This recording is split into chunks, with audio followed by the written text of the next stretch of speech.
Everyone knows inflation is bad. You've seen it in the news and probably felt it at the grocery store. But just how bad is it? And more importantly, what can you actually do about it? Well, I built a spreadsheet to help you understand how a simple 3.5% inflation will affect your money over the course of 30 years. It'll help you compare outcomes based on whether you put that money under your mattress, in a low yield savings account, a high yield savings account, or invested in the stock market. And if you think inflation is bad now, just wait till I show you the numbers. But don't worry, after we walk through the spreadsheet, I will show you 3 things that you can be doing right now to hedge against inflation. Let's jump in. We're going to start out with $1,000. Basically, you get $1,000 right now, and you're going to contribute $100 per month, whether you put it in a savings account or, like I said, just under your mattress. And then the inflation rate we're going to use right now is 3.5%. Now, the comparisons that we're about to do, and you can see I've got this, kind of white block here, blocking the numbers so you don't get distracted here, is we're going to compare just holding onto the cash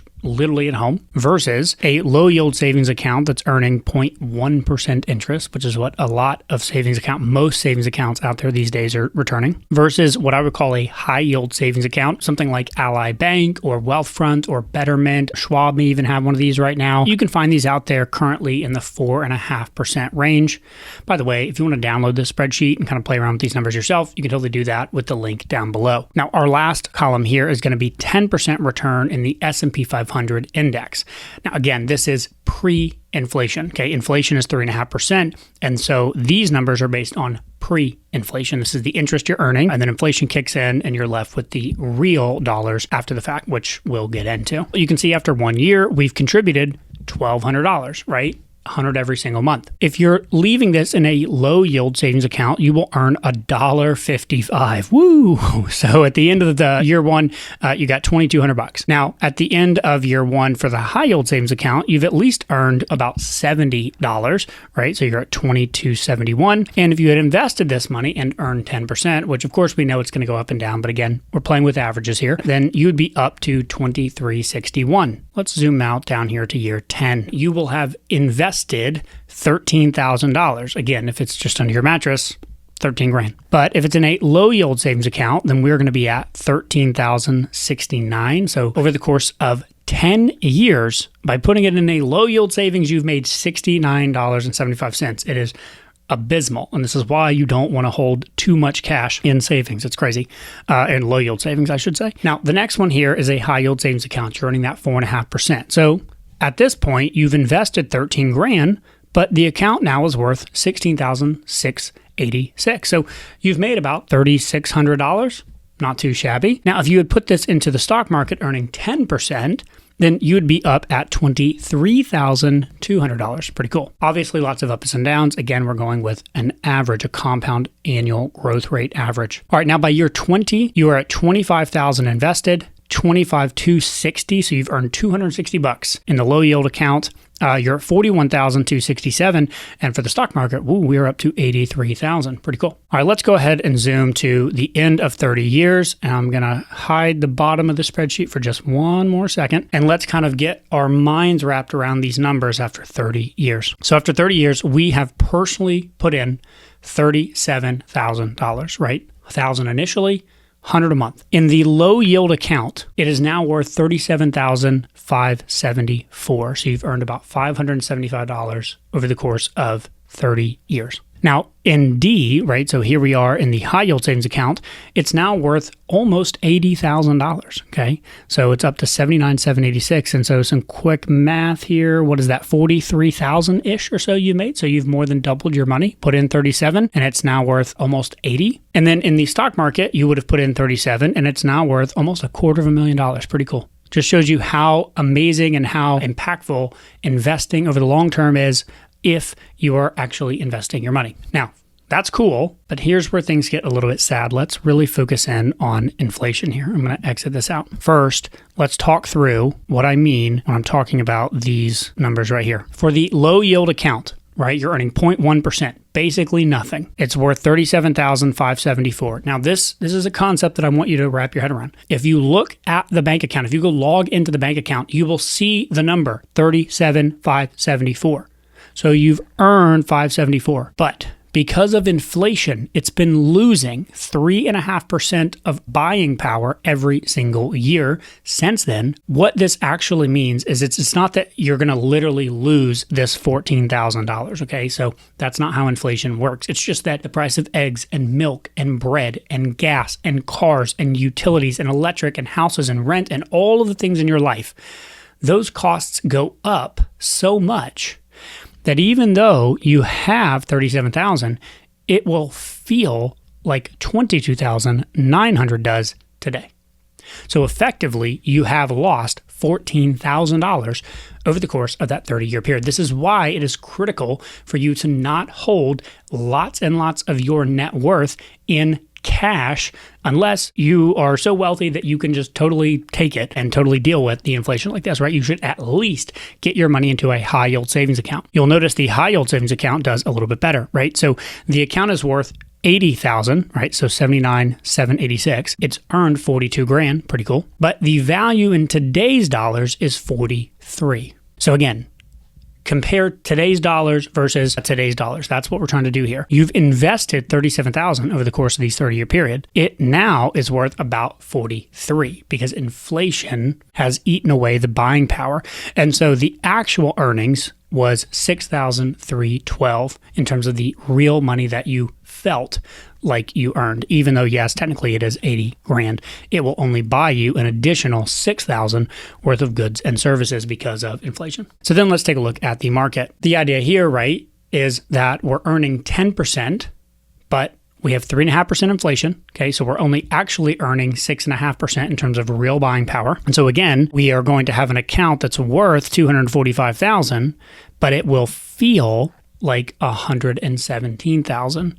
And so you have earned a real return of $80,000. You put in $37,000 and you earned a real return of $80,000 over the course of that 30-year period. Let's change a couple of these numbers and just see how egregious this can get. I'm going to bump this inflation from 3.5 to 4, okay? Just 0.5% more. Now, instead of losing the $14,000 that I lost, I've now lost another $1,000 on basically the cash one, right?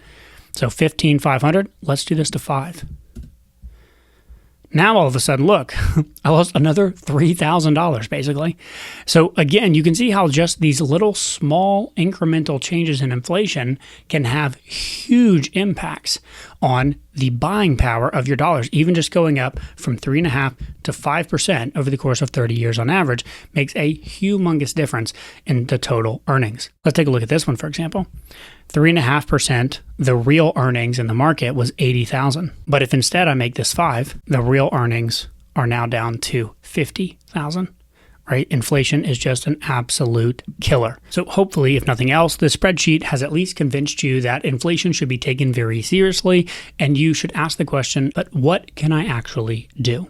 And that brings me to the 3 things that I mentioned at the top of the video. And the first one is budget. If you watch this channel regularly, then it is no surprise to you that I would tell you to budget. It's like my favorite thing in the world to talk about, and I talk about it all the time. One of the most underrated benefits that I think gets often glossed over is how budgeting helps you build the skill of financial resilience. Now, what do I mean when I say resilient? Well, the definition of resilient is to be able to withstand or recover quickly from difficult conditions. Basically, when you learn how to budget, it forces you to learn how to navigate things that you have to say no to. It forces you to navigate competing financial priorities, to learn how to say, well, I can't get both this and that, so I need to choose this or that.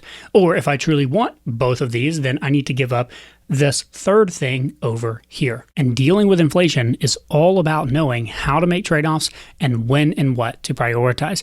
And I promise you, the people that are used to budgeting and doing this on a day-to-day, week-to-week basis are going to fare a lot better than those who aren't. Now, the second thing that you're going to want to do in order to combat high inflation is to minimize cash and making sure that you're investing into assets that will at least match, or in theory match, or beat inflation. For example, housing, at least in this country, has historically matched or slightly beaten inflation. Nick Bajuli has a great article where he breaks down the sort of quintessential renting versus buying debate and how it really varies a lot depending on what city you live in and what the housing market looks like and all of that kind of stuff. But one of the interesting things that he concluded in his article after doing this analysis was the way that housing almost always beats renting is if there is a high inflation rate in the future. Basically, one of the ways that you can hedge against inflation is by owning a house or owning where you live. And this doesn't always make sense for everybody, and certainly not everybody can afford to do that.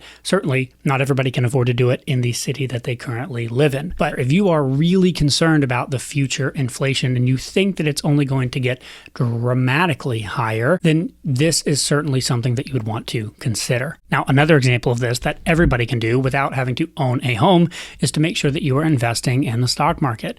Now, I'm not going to go deep into this in this video, but if you do want a couple of books, I would recommend starting with The Simple Path to Wealth by J.L. Collins or The Boglehead's Guide to Investing by Taylor Larimore.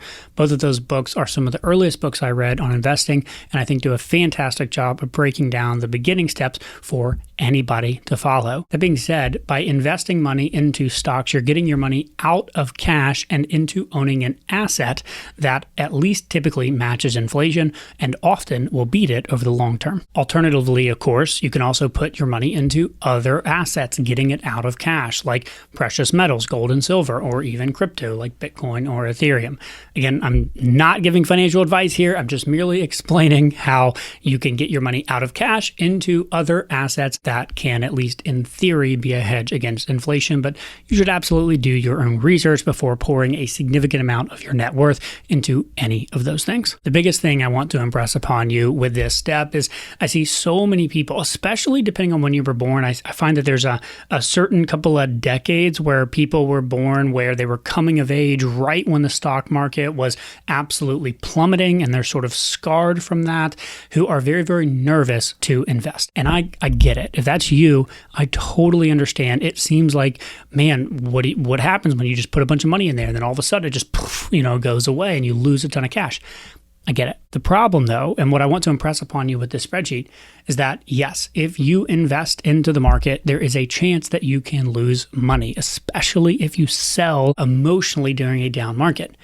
But by holding on to cash and sitting on the sidelines and not investing at all, you are guaranteed to lose money, at least by the amount of whatever inflation is. And the higher the inflation rate climbs, the more and more that you're guaranteed to lose. So don't go too crazy and feel like you have to literally hold only $500 in your checking and invest everything else, right? You got to hold on to some cash to operate your day-to-day life, hedge against emergencies, all of that stuff.